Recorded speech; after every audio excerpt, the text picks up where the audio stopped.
ายขนาดนี้ดูถ้าทำมาไม่ทองอะไรทองบริดิบริจิตเลยเนี่ยเริงอยู่ทองอะไรความมหัศจรรย์ของธรรมชาติอลังการเลย ถ้าผู้ใดมาเห็นแล้วนี่จะว้าวเลยว่าสิ่งที่มันเกิดขึ้นจากธรรมชาตินั้นงามหลายแต่มนุษย์บ่ได้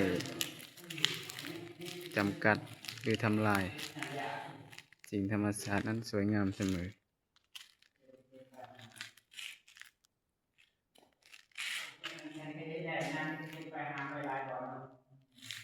ทำยังก่อนเขาเอิ้นอาจารย์ทำสังหรือสร้างวะอาจารย์มองใดอาจารย์ว่าเห็นกับกระปูนะ